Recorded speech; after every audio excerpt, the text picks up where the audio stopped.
We have to assume that we are close to war. I believe that whoever is commander-in-chief has an obligation to talk to the American people about getting ready for terrible outcomes. If more ominous scenarios are in fact true, then Americans need to prepare for being on their own for quite some time. Because the detonation of a nuclear device on American soil will not only cause panic, but it will cause, at least for some time, an inability of government to take care of people. So people need to be able to have enough food, enough water. They need iodine pills. This is not a conversation that the American people have had for a very, very long time. So we have not fought an enemy on our soil on a sustained basis since the War of 1812. But it's very possible that that could very well happen now, especially because we have very disturbing indications of preparations for attacks on American installations. And these have been going on now for months. Our government has not talked to us about it. Our government has not taken adequate measures to protect our infrastructure and our military bases. And the American people need to know that this is a very precarious situation. Shalom, Yashar Allah. Yeah. First and foremost, I would like to give all glory, honor, and infinite praises to Yahweh, Bahashem, Yahushai, Bahashem, Rachachodash. Double honors to the beloved elders and the apostles at Great Millstone that taught me this truth. Peace and salutations to all you hopeful elect Akim out there laboring that are pushing this word in truth and in sincerity. This is your brother Amar from the GMS Boise, Idaho camp, and I wanted to do this lesson based on this video that Steve Ram posted on social media. And this expert, I don't know exactly the name of this guy specifically, but this is probably just one of the how do you say, the people that comment on the ongoing political event, a political analyst. That's what it is. It's probably what this guy is, and what you can hear that he's saying, because our people don't listen, so-called Negroes, Latinos, and Native Americans, which make up and consist of the 12 tribes of Israel, our people don't listen to when it's the prophets telling them. When it's the elders and apostles on the street corners looking like crazy so-called men saying the end has come with spit flying with a Bible in their hand, people look at them like they got 10 heads. But an elect man is going to look at the spiritual like importance of you seeing a man out there, a grown man with his mind right. You see the brothers out there. We don't look like slobs. We take care of ourselves. We're not, bugged out crazy. We got jobs. We hold a steady household. We're not out here committing crimes, acting fucking crazy, man. So what are these men saying? That they are out there so diligently, man. But our people don't consider. And I want to get at these scriptures, but I'll go to this real quick too. My people, Salakia. Here it is, Isaiah 1 and 3. The ox knoweth his owner, and the ass his master's crib. But Israel doth not know, my people doth not consider. And this is our people seeing these signs, seeing what's going on, but not really clicking. But we understand this is only for the elect. But we still have to cry aloud and tell you that this is why, Jake, you need to repent. Because everything that this man was saying is eventually going to come to pass. He was talking about how the government was going to shut down due to a nuclear device being detonated, and the fact that it would stop a lot of the food getting on your grocery stores, the water and city utilities that keep your trash getting picked up on the side of the sidewalk every week when you roll it out in trash cans. The fact that you can have heated water because the natural gas pipelines are maintained by city workers and et cetera, and et cetera. But all infrastructure stops. Roads, you get one street light block that gets a blackout for whatever reason, you actually have to send power working people, personnel, to go out there and flip the transformer again. It doesn't just turn on by itself. So if a whole grid goes down, you think even they're going to have enough bodies to throw at fixing the so-called solution? No, because they want to cause the chaos so that it eliminates a lot of the so-called useless eaters. And then once people are clamoring for a a mercy, any type of anything from the government, any type of help. You know what the fucking government's gonna give you? You know what Esau Edom's gonna give you? They're gonna give you that RFI to the dick up your fucking ass, Jake, because guess what? They are getting ready to get that charagma, man. You know, they're getting ready to start tagging or bagging them, man. You want to get tagged, you're gonna get bagged, zipped up, man, toe tagged, like they say on the fucking street. When Esau come out here dropping bodies, Jake left and right, man. You know, so you have to realize that a lot of what's going on right now is just a build up and building tension between them saying that they're gonna export or Salakia, kick out the majority of the Northern Kingdom tribes over here, kick out a bunch of Issacharites that are the backbone of this country, picking the produce, picking the fruits and vegetables, maintaining the fields, the livestock workers that even work in the slaughterhouses, the processors that cut the meat up. All the majority of that's Jake, and majority is Northern Kingdom Issacharites working this land, because this is a native land. So this is obviously where we're most populated, but also because Issachar is that worker unto that lowly paid servant, that worker unto tribute, you know, which is someone who gets paid very lowly, but they just bow themselves to that laborer's job, i.e. why are, you know, animals the donkey, you know. But the point being that Jake is really seeing this happening. But hey, man, like I said, we can only cry aloud and spare not so much until you, Jake's literally just got to feel it, man. You're going to have to see who the devil is, and he's going to have to show you with his hand, because he's going to be fucking dropping bodies live on CNN for all you to realize that this is real. It's going to take a white man in a three-piece suit sitting up there talking fancy. So, yep, we can no longer get to you. We recommend 3 months of food inside your house, and make sure that you have adequate heating. Say your prayers, may God be with us all. Click, that's going to be it. No help is coming, man. You know, they show you that in the doomsday apocalyptic movies all the time. You know, but scriptures say it best, and the prophets and apostles before have been saying this, each receiving the same vision in a different way, the same message in a different vision. You know, there is no scriptures that contradict themselves. You know, and I know I'm rambling a lot, but hey, man, just, you know, through the Spirit. This is 2nd Esdras 15:1. Behold, speak thou in the ears of my people the words of prophecy, which I will put in thy mouth, saith the Lord Yahweh, Bahashim Yahweh Shai. So we are speaking what is written. We're not coming up with our own breakdowns. We're not coming up with how we feel. We're not breaking these scriptures based on how emotionally it makes us feel good or bad. No, there's one interpretation of the scriptures, and so you have to tell our people the importance of understanding this, and the fact that you have to get ready, Jake, because this is your only option. There's no flee out of Babylon doctrine. You can't run away. Even though it does say that a lot of people are going to flee into their own country, the majority of Jake don't got it like that. And if everybody's trying to flee, you really think the highways are not going to get clogged up when the America's infrastructure fucking sucks ass, man? No, it's going to be a horrible place to travel in those days. That's why, hey, the Lord is going to keep a lot of people here for their judgment, i.e. those nuclear missiles, because 2/3 got to be here to be judged. Like the scriptures say, 2/3 of the wicked Jake in Babylon the Great gots to go.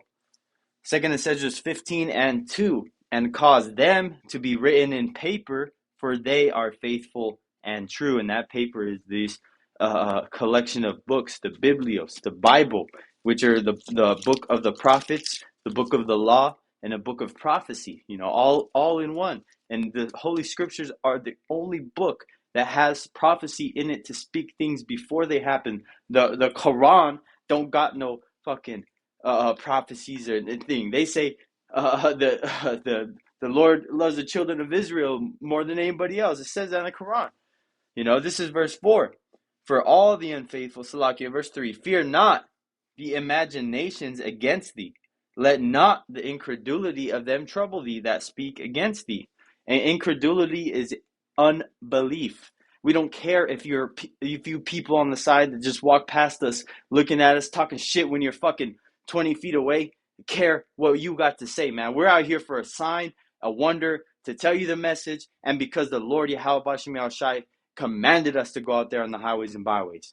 Man, we got to deal with you people because we're getting the blood off our hands by putting out these video epistles, going out the highways and byways, studying on your own time to learn the doctrine so that you're ready for the action, for the spiritual battle when you go out there in camp amongst brothers. So you have something to offer at the altar to the sacrifice that is pleasing to Yahweh Bashem Yahushai, which is bringing the correct message that Jake needs to hear. So these little videos like Steve Ram and things that pop up, you have to look at those things with a spiritual eye and always refer back to what they actually really are talking about, which is the scriptures will break it down plainly. And I'm going to probably just stay in 2nd Esdras 15, one of my favorite chapters in the Bible, because this is the most relevant time because we're living in it right now.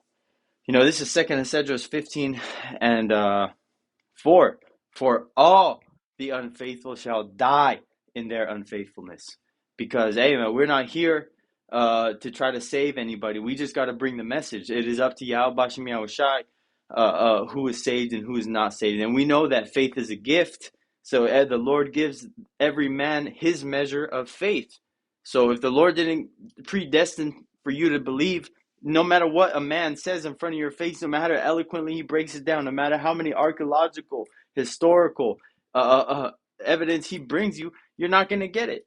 No matter how many fancy $10,000 words of Esau's paperwork that literally proves what we say in the Bible is the Israelites being the so-called Negroes, Latinos, and Native Americans match up with everything Esau's saying, man, it still wouldn't matter. Because these people are going to want to be what Esau created them to be. You know what Esau created? Esau created so-called niggas, beaners, and spicks, man. He created our people to be degenerates. Yahweh Bashem Yahushai allowed it to happen, but Esau was that instrument in bringing us down to the state, man. And so, hey, let the righteous be righteous still, and let the filthy be filthy still. This is verse 5. Behold, saith the Lord, I will bring plagues upon the world, the sword, famine, death, and destruction. For wickedness, why is he doing this? For wickedness hath exceedingly polluted the whole earth, and their hurtful works are fulfilled. And I want to jump down to 14 because those hurtful works ultimately is when Esau Edom tries to roll out the MOTB and start karagmaing up Jake out here, man. But we understand that he's not going to get the elect. He's not going to get the 1/3. And that 2/3 are only going to get it to receive their judgment, i.e. that nuclear fire. So what is going to happen? Because that man said that you're going to have a lot of struggle for resources. You're not going to have the same amenities that you have living in Babylon the Great that you enjoy today. America is about to turn into the most advanced third world country once this bitch gets the fucking power turned off. What's the statistic that says 90% of these Babylonians would be unalived if the power was out for more than 3 months? It was a very short amount of time that this whole millions of people would be unalived, man, because no one's is in touch with their survival skills like we were even 100 years ago, 200 years ago, even 70 years ago. Your grandparents got better survival skills than these damn Gen Z millennial fucking GMO crack babies running around, these damn derelicts, man. That's why the majority of them are just going to be useless eaters, cannon fodder, getting shipped out there to the wars to get blown up or melted by the laser beams, So, hey, man, there's judgment all the way around. So count yourself lucky and, not lucky, blessed if your spirit can receive these messages, this word as rough as it is. But this is 2nd Esdras 15 and 14. Woe to the world and them that dwell therein, for the sword, any killing instrument, even the gun example, and their destruction draweth nigh. And one people shall stand up to fight against another, and swords in their hands. So there's going to be battles, race wars, food wars, water wars, subdivision wars. Kingdom against kingdom, city against city, this state against that state, red state versus blue state. This county against that county, man. It's going to be all out war and judgment, and everybody has a sword, especially in Babylon the Great, when the sword is pretty much their god here. There's more swords here in Babylon the Great than there are people. This is verse 16. For there shall be sedition, i.e. going against the governments, among men and invading one another. They shall not regard their kings nor princes, and the course of their actions shall stand in their power. And this is not talking about what the elect men are going to be doing, because we're going to be away hiding. We're not going to be trying to take over the powers that be, like the situation that came out with this bug out, popping her out, saying that he's going to do horrendous things in the name of Yahweh Bashim Yahweh Shai. That's not how we're getting our power back. No, this is going to be the chaos that it's describing when there's no modern day amenities that this world is used to. They're going to get plunged back to the dark ages, so called. Like Esau says, we're going to go back to the dark ages, or you go back to medieval times, because there's going to be no electricity. But Esau is going to have electricity in the sense that the government is going to have enough to still power their infrastructure, do their drones, hunt Jake, because they're the ones partly planning it. Order out of chaos. 17, a man shall desire to go into a city and shall not be able. That's what I was talking about, the freeways and highways getting plugged up, the lights being turned off, and that blinking red light in intersection that passes thousands of cars in a matter of a couple minutes or whatever has to get turned into a four-way stop when no one knows how to even fucking do that if there's a big ass buildup of cars, man. It's going to be chaos. This is going to be wild out here, Jake, man. If you can't see that the stars are aligning and the prophecies are coming to pass, man, I don't know what to tell you. But this is continuing. 18, for because of their pride, hey, that's what it is, pride. For because of their pride. That's why you people can't see it, man, because you don't want to see it. You think it's not going to happen. We got the biggest military. We're the strongest nation. Shut the fuck up. Man, your Babylon's dollar is going to crash. Their military is a bunch of Bati boys and man, I gotta really block my words of what I say. Rainbow gang people, man. You know what it is. Bunch of transformers up in there. That's not an army to be feared. Anyways, destroyed. Become like women, like Jeremiah, the prophet says in 50 or 51. But back to the lesson, Salakia. This is 2nd Esdras 15 and 18, for because of their pride, the cities shall be troubled, the houses shall be destroyed, and men shall be afraid. If these men, these tough guys, he's all tatted up and fucking working out, weighing 250, 300 pounds, bench pressing 245-pound plates on each side just for their warm-up type, man, they're going to come like women and be afraid in those days because they weren't built up in the spirit of Yahweh Bashim Yahweh Shai. And that knowledge of Yahweh Bashim Yahweh Shai is not giving them stability because they didn't take the time to learn when they had access to this infinite amount of information that's on the World Wide Web. 19, last verse, and then I'm going to close it out. 2nd Esdras 15 and 19, a man shall have no pity upon his neighbor. And the word pity means like feeling sorry for someone. Mercy. A man shall have no pity upon his neighbor, but shall destroy their houses with the sword and spoil their goods because of the lack of bread and for great tribulation.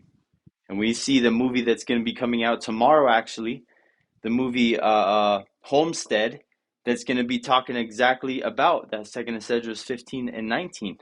I got to feed my kids and I'm going to do anything I can to, type spirit out here, man. Even if I got to eat my neighbor, like Alex Jones says, I'll eat my neighbor. I'll eat my neighbor. How he says that. But hey, that's the spirit that these Edomites are coming in these last days. So be prepared. As you can see, if you ain't gonna believe me, believe this fancy looking Edomite with a suit on, talking on Steve Ram, man, because whatever it is, this is only gonna reach the ears of the elect, and to the elect it's gonna edify, Lord willing. To the rest, hey man, call upon your white Jesus and see what that does for you. But until next time, Lord willing, hope this is edifying. I'd like to give all praises, honor, and infinite glory to Yahweh, Bahashim, Yahweh Shai, Bahashim, Archakadash, and double honors to the beloved elders and the apostles at Great Millstone that taught me this truth. And peace and salutations to all you hopeful elect Akim out there laboring that are pushing this word in truth and in sincerity. Until next time, Lord willing, Shalom.